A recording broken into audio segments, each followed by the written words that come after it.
खास चर्चा में हम बात करने वाले हैं सीधे हमारी आने वाली पीढ़ी और हमारी युवा शक्ति के बारे में। देखिए, हमारी जनरेशन के पास वक्त है, बड़े बड़े सपने हैं और दुनिया बदलने की कमाल की ऊर्जा है। लेकिन सच्चाई ये भी है कि इस बेपनाह ऊर्जा के बावजूद कभी-कभी राहों में भटकाव आ ही जाता है। तो आइए आज के इस एक्सप्लेनर में युवा सशक्तिकरण पर ध्यान देते हुए इस भटकाव से निकलने के रास्तों को मिलकर समझते हैं। तो चलिए इसमें थोड़ा गहराई से उतरते हैं। आखिर हमारी असली ताकत है क्या? क्या ये हमारी जेब में रखा हुआ एक नया महंगा स्मार्टफोन है, या फिर दीवार पर टंगी हुई बड़ी बड़ी डिग्रीज हैं? बिल्कुल नहीं। ताकत डिग्री नहीं, नजरिया है। दुनिया को और खुद की क्षमताओं को देखने का जो हमारा पर्सपेक्टिव है ना, वही हमारी असली पहचान तय करता है। और सच मानिए, यही नजरिया हमारी जीत की पहली सीढ़ी बनता है। अब आते हैं पहले हिस्से पर, द ट्रैप ऑफ डिस्ट्रैक्शन, यानी भटकाव का जाल और इससे बचने के उपाय।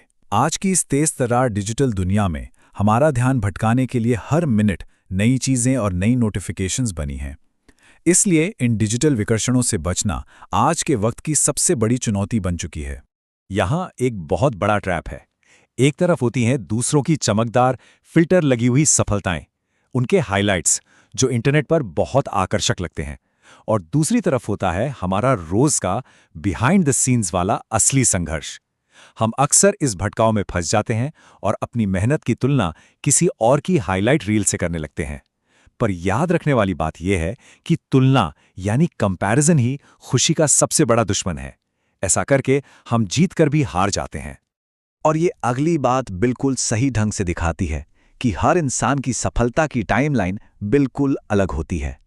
कोई 20 साल की उम्र में सफल हो जाता है तो किसी को 30 की उम्र में अपनी मंजिल मिलती है। सच तो ये है कि दोनों ही रास्ते पूरी तरह से वैलिड और सही हैं। हमें किसी और की घड़ी के हिसाब से अपना वक्त नहीं मिलाना चाहिए, बल्कि अपनी रफ्तार और अपने खुद के सफर पर फोकस करना चाहिए। देखिए, अगर तुलना करनी ही है ना, तो सिर्फ खुद से होनी चाहिए। हमारा एकमात्र लक्ष्य यही होना चाहिए कि हम आज अपने बीते हुए कल से बेहतर बने। अपने पिछले वर्जन से आगे निकलना ही सच्ची जीत है, और यही लगातार आत्मसुधार हमें आगे बढ़ने की सच्ची प्रेरणा देता है। चलिए अब आगे बढ़ते हैं बिल्डिंग रियल वैल्यू और कौशलों के इस नए दौर की तरफ। अब सबसे बड़ा सवाल ये आता है कि इस भटकाव से निकलकर आखिर हमें क्या करना चाहिए? फॉर्मल एजुकेशन के बाद का अगला कदम क्या होना चाहिए? लोग अक्सर बहुत शिकायत करते हैं कि नौकरियां नहीं हैं, लेकिन कड़वी हकीकत कुछ और ही है। जॉब्स की कमी नहीं, बल्कि सही स्किल्स की भारी कमी है। आज के आधुनिक वक्त में सिर्फ किताबी ज्ञान अब काफी नहीं रह गया है। कौशल विकास यानी स्किल बिल्डिंग पर ध्यान देना बेहद जरूरी है।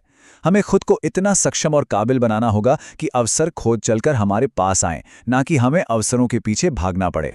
खुद को आगे रखने के लिए हमें अपने माइंडसेट में कुछ जरूरी बदलाव लाने होंगे। पहला है अडेप्टेबिलिटी, यानी नए माहौल के हिसाब से ढलना और नई चीजें सीखने की चाहत रखना। दूसरा है रेजिलियंस, हार को एक सीख की तरह लेना और वापस खड़े होना। ये दोनों ट्रेड्स आज के वक्त में लिटरली सबसे महत्वपूर्ण हैं, और इनके बारे में सोचते हुए हमें अपने लिए एक स्ट्रिक्ट 1 साल का टारगेट सेट करना चाहिए। इस 1 साल के टारगेट का बड़ा सीधा सा प्लान है दोस्तों। स्टेप 1, अपना सोशल मीडिया और डिजिटल दुनिया का वक्त तुरंत कम करना। और स्टेप 2, कोई ऐसा नया हाई डिमांड स्किल सीखना जिसकी आज की दुनिया को सच में जरूरत हो। ये कड़ी मेहनत और 1 साल का अनइंटरप्टेड फोकस हमें पूरी तरह से सक्षम बना देगा और आगे के लिए एक सच्ची दिशा प्रदान करेगा। अब थोड़ा ठहर कर आते हैं अगले हिस्से पर, मेंटल हेल्थ एंड करेज और अंदर की शांति ढूंढने पर। क्योंकि सफलता कितनी भी बड़ी क्यों ना हो, अगर हम अंदर से ठीक और शांत नहीं हैं तो वो सब बिल्कुल व्यर्थ है। तो चलिए एक गहरा सवाल खुद से पूछते हैं, बाहर की दुनिया से लड़ने के लिए क्या अंदर शांति है? बाहर की दुनिया तो रोज नए कॉन्फ्लिक्ट्स और चुनौतियों से भरी है। वहां तो रोज एक नई लड़ाई है। पर उस लड़ाई को जीतने के लिए हमारा मन बिल्कुल शांत और मजबूत होना जरूरी है। मानसिक शांति ही आखिर में हमारा सबसे बड़ा हथियार है। हमें मेंटल हेल्थ का महत्व सीरियसली समझना होगा। ये बिल्कुल भी मजाक नहीं है। अगर कभी बहुत ज्यादा तनाव महसूस हो या लगातार थकान लगने लगे तो रुकिए, एक लंबा सांस लीजिए, दोस्तों और परिवार से बैठकर बातें कीजिए। मानसिक स्वास्थ्य हमारी सबसे बड़ी प्राथमिकता होनी चाहिए, इसे कभी नजरअंदाज मत कीजिए। और देखिए, जब हमारी मानसिक स्थिति ठीक होती है तभी हम सच्चा साहस दिखा पाते हैं। डर तो सबको लगता है, लेकिन असली करेज वो है जो उस डर के बावजूद हमें आगे बढ़ना सिखाता है। हार जाना कोई बुरी बात नहीं है यार, कोशिश ही ना करना वो सबसे बड़ी हार है। पहली कोशिश शायद पूरी तरह परफेक्ट ना हो, लेकिन वो हमें बेहतरी के एक कदम और करीब जरूर ले जाती है। तो आइए इस एक्सप्लेनर के आखिरी और सबसे अहम हिस्से पर चलते हैं, एक नई शुरुआत। ये स्पेसिफिक वक्त, ये कमाल का जोश और ये मौके हमारी जनरेशन को दोबारा वापस नहीं मिलेंगे। अब समय आ गया है उठने का और अपनी दिशा खुद तय करने का। एक बात हमेशा याद रखनी है, खुद पर पूरा विश्वास रखना होगा। दुनिया हम पर विश्वास करे या ना करे, हमारा खुद पर अटूट भरोसा होना चाहिए। अगर आसपास के लोग डाउट भी करें ना, तब भी अपने इरादों को कमजोर मत पड़ने दीजिए। यही अटूट सेल्फ बिलीफ हमें हमारी मंजिल तक पहुंचाएगा।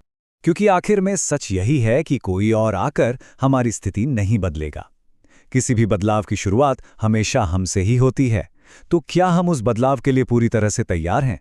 आज हम जो चुनाव करेंगे, वही चुनाव हमारे बेहतर कल का निर्माण करेगा। धन्यवाद दोस्तों, इस चर्चा में जुड़ने के लिए।